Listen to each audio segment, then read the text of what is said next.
I have one question for everyone. What is your love language? What is your love language? Have you heard this term love language? For example, Dr. Gary Chapman, he introduced the concept of the 5 love languages. According to him, people usually give and receive love in different ways, or words of affirmation, acts of service, receiving gifts, quality time, and physical touch. Words of affirmation, acts of service, receiving gifts, quality time, and physical touch.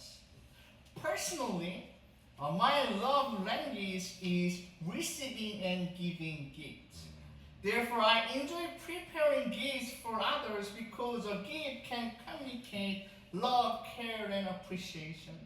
When I give someone a gift, I hope they can feel valued and encouraged. Sometimes a small gift can bring great joy and remind someone that they are loved. So how about you?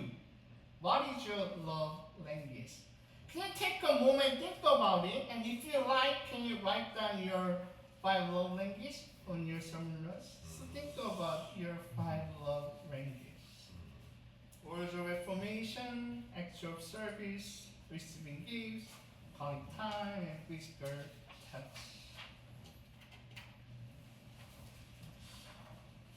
While you write down, I want to say something. Interestingly, Gary Chapman, he also points to Jesus Christ as the greatest example of love. When we look at the life of Jesus, we can see all 5 love languages displayed perfectly. Jesus became the perfect example of love through all 5 love languages. Through his life, death, and resurrection, he shows us what true love looks like. Today, as we reflect on God's word, let us remember that Jesus not only taught about love, he demonstrated. Especially today, we can see Jesus revealing his love through this story.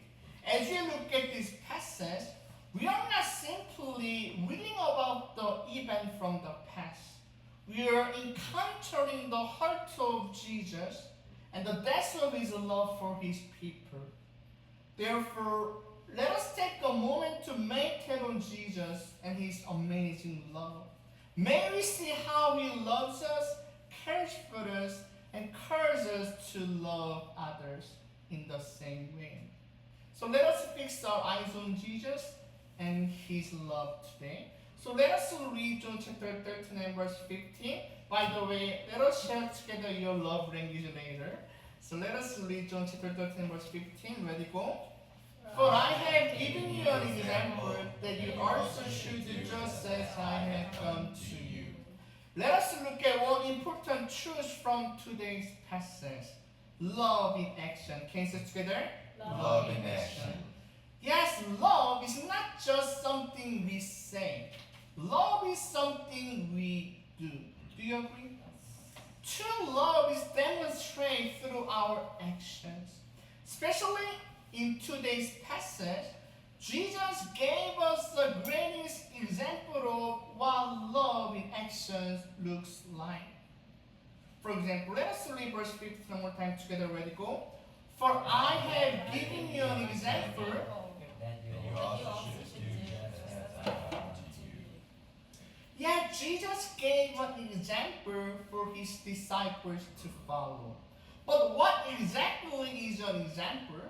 An example is a model for others to imitate. It is showing people how to live, not merely telling them what to do. Therefore, Jesus did not simply teach about love, he demonstrated love. For example, let's read John chapter 13 and verse 5. Ready, go?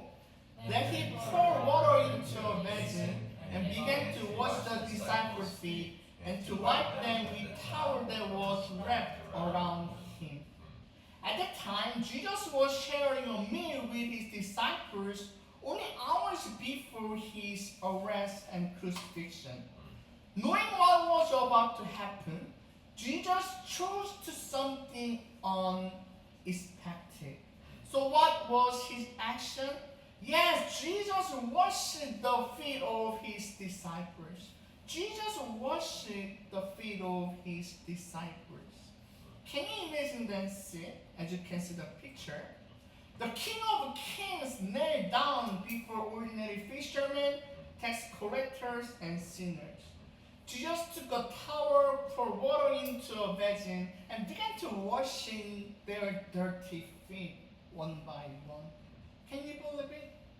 To the people of that time, it did not make sense at all. Washing feet was not the job of a teacher, a master, or a king. It was considered the work of the lowest servant in the house, the servant. However, Jesus, the Son of God, willingly took that position. Why? Because Jesus wanted his disciples to understand that true love is humble. True love is humble.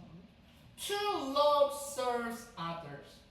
True love takes action. One more time. True love takes action. Jesus did not say, I love you. Jesus showed his love through his action.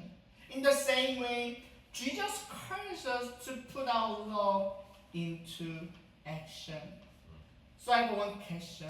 So why was this act so shocking? To understand the part of this moment, we need to understand the culture of that day. In first century Palestine, people traveled mostly by foot. They wore open sandals, and the roads were dusty and dirty. There were no paved roads like we have today. As people walked from place to place, dust, mud, and dirt would cling to their feet. As a result, when guests arrived at a house, one of the first needs was to have their feet washed. For this reason, a good host will provide water for food washing. In wealthy homes, the master will assign the task to a servant. However, washing feet was not an honorable job. It was considered one of the lowest and most unpleasant duties in the household. Think about it. People's feet were dirty from house or walking under the hot Middle Eastern sun. Nobody wanted to touch another person's dirty feet. Can you touch? If I were, I'm sorry. Yeah, nobody wanted to touch others' feet. Therefore, there was a work of a servant. In fact, the lower the servant's position, the more likely he will be assigned this task. Therefore, when Jesus began washing his disciples' feet, it was completely unexpected. It did not make sense at all. The disciples must have been shocked. Why? Because Jesus was not a servant in their perspectives. Jesus was their teacher. Jesus was their master. Jesus was their Lord. However, suddenly Jesus stands up. He takes off his outer garment. He wraps a towel around his waist like a serpent. One by one, Jesus kneels before his disciples. Can you believe it? It did not make sense. However, Jesus did. Yes, Jesus showed his humility. One more time, Jesus showed his humility. Therefore, true humility is not thinking less of yourself. True humility is using your position to serve others. So Jesus had perfect confidence in his identity. So he was free to become a servant. That is what makes sense his love so beautiful. Jesus did not merely talk about love. Jesus demonstrated love. Jesus put love into action. However, when disciples could no longer remain silent, for example, let us read John chapter 13 and verse 6, ready, go. He came to Simon Peter, who said to him, Lord, do you wash my feet? Can you say together? Lord, do you wash my feet? Lord, you wash my feet. Can you hear the surprise in Peter's voice? Peter could not understand what Jesus was doing. In Peter's mind, this was completely wrong. Everything seemed reversed. The Lord was kneeling before his disciple. The master was taking the place of servant. The king was performing the Lord's task in the house. Therefore, Paul was shocked. Lord, do you wash my feet? In other words, Peter was saying, you are too great for this. You should not be washing my feet. However, Peter did not fully understand what Jesus was doing. Jesus was doing for more than washing dirty feet. Especially the foot washing was a picture of what Jesus was about to do for sinners. Just as the disciples' feet are covered with dirt, our hearts are stained with sin. In the same way, we are carrying the dirt of pride, selfishness, rebellion, guilt, and shame. The Bible teaches that all have sinned and fall short of the glory of God. Because of our sin, we could never cleanse ourselves. No amount of good works could wash away our guilt before God. Therefore, Jesus came into this world with a purpose. Jesus came to wash away something far worse than dirt on our feet. Jesus came to wash away the stain of our sin. This is why the foot washing is such a beautiful picture of the gospel. No matter how sinful we are, no matter how dirty our past may be, no matter how many mistakes we have done, Jesus is able to cleanse us completely. Do you agree? Yes. His grace is greater than our sin. His mercy is deeper than our failures. His blood is sufficient to wash away every sin. That's why Jesus became the suffering servant. One more time. Jesus became the suffering servant. Jesus went to the cross for us. However, there was more over here. Especially, we should remember the purpose of Jesus once again. So I have one question. Why did Jesus come into this world? Why did the Son of God leave the glory of heaven and come to earth? Especially Jesus himself gives us the answer. For example, let us read Mark chapter 10 and verse 45. Ready, go. For ever the Son of Man came not to be served, but to serve, and took his life as a ransom for many. Yes, Jesus came to serve. Can you say it together? Jesus came to serve. Jesus came to serve. What a powerful statement. Jesus did not come to be served. He did not come seeking power, honor, or recognition or reputation from other people. Instead, Jesus came to serve. Jesus came to humble himself. Jesus came to save sinners. Jesus came to give his life for us.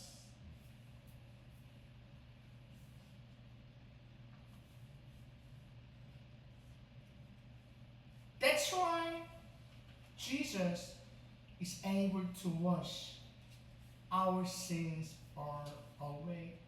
However, today's story does not end with Jesus washing his disciples' feet.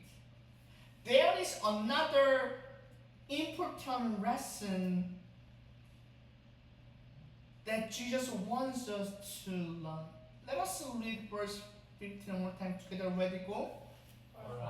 Give you an example that you also should do just as I have done to you. You also should do just as I have done to you.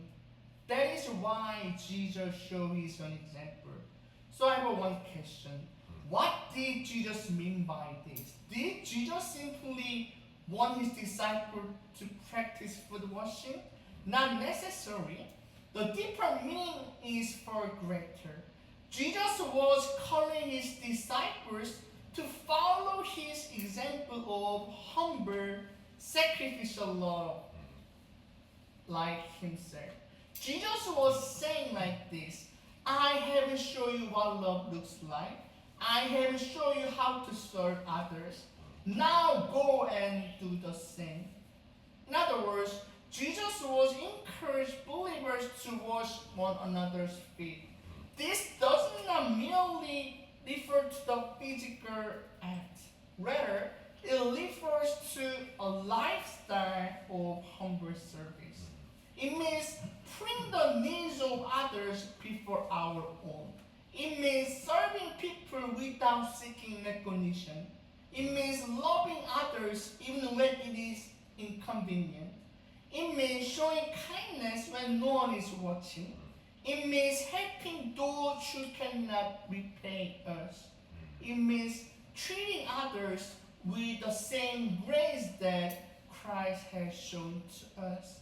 Likewise, Jesus wanted his disciples to become servants. Jesus wants them to humble themselves and serve others. That is why Jesus did not merely give a command. Jesus first gave an example.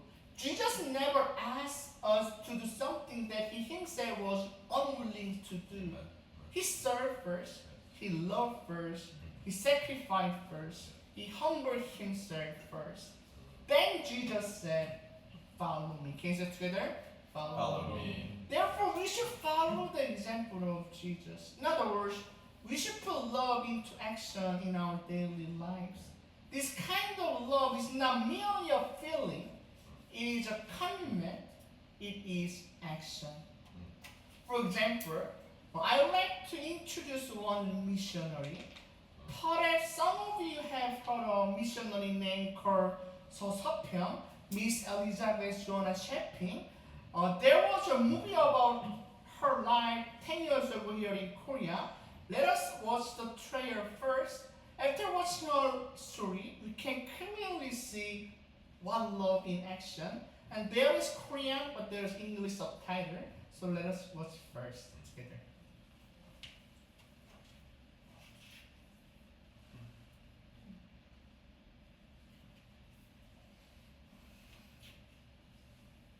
My name is Elizabeth Johanna Sheping.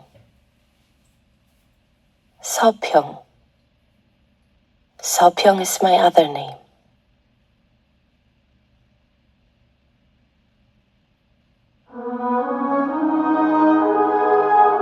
Elise Johanna Sheping, who was a missionary to Korea.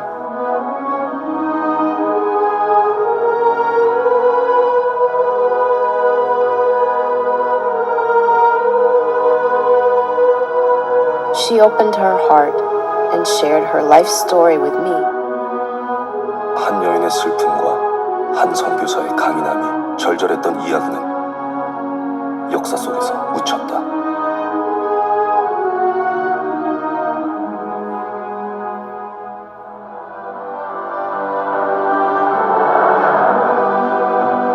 Mein Vater ist nicht eingetragen.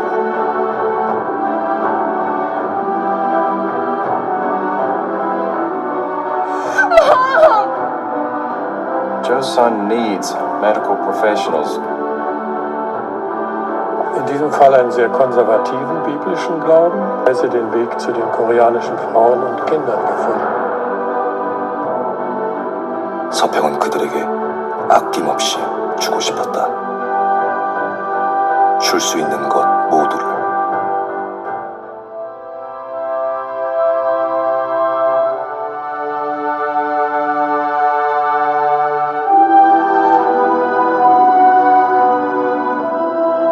몹쓸 병마와 싸우다 세상을 떠난 선교사.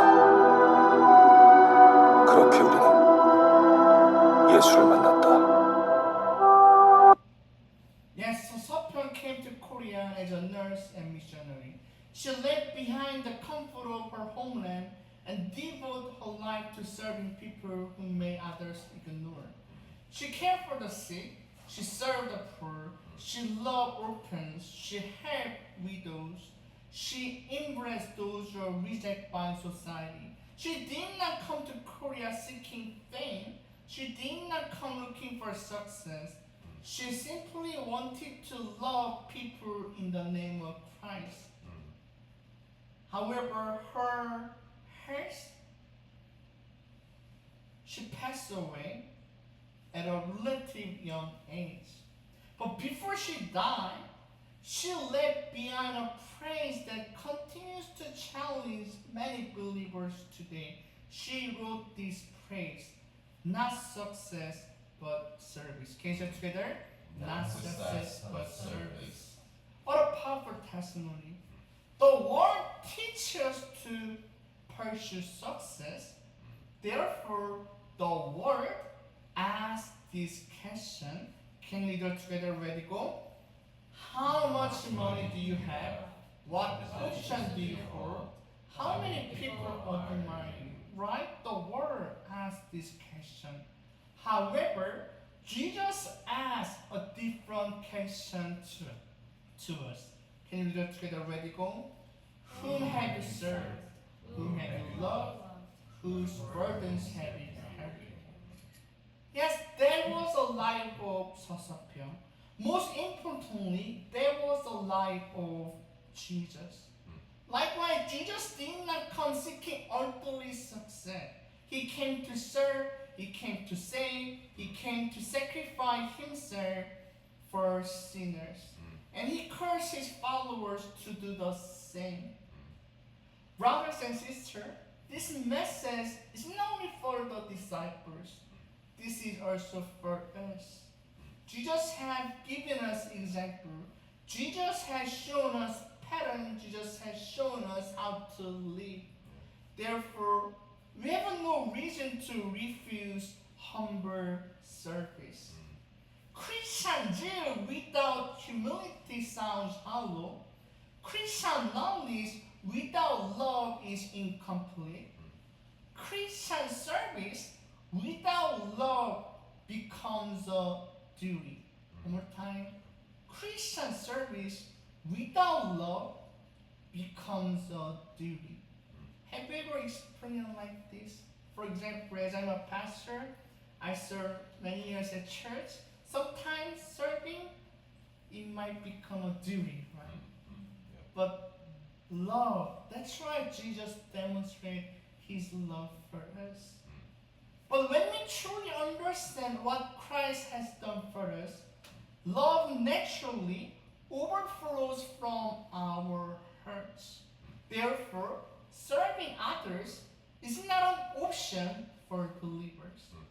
It is a natural response to the gospel. Do you agree? Yeah. Yes. Because Christ loves us, we love others. Because Christ serves us, we serve others. Because Christ put his love into action, we must put our love into action.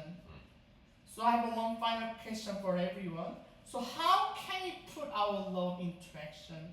For example, I found 6 practical ways that can help us to love into action. First of all, love in words, speaking life and encouragement. Can you say it together? Love in words, speaking life and encouragement. Our words have tremendous power, right? A simple word of encouragement can strengthen a discouraged heart. A kind word can bring healing to someone who is hurting. And secondly, loving service, helping hands, open hearts. Ready, go? Loving service, helping hands, open hearts. This is exactly what Jesus demonstrated when he washed his disciples' feet. Love notices the needs of others.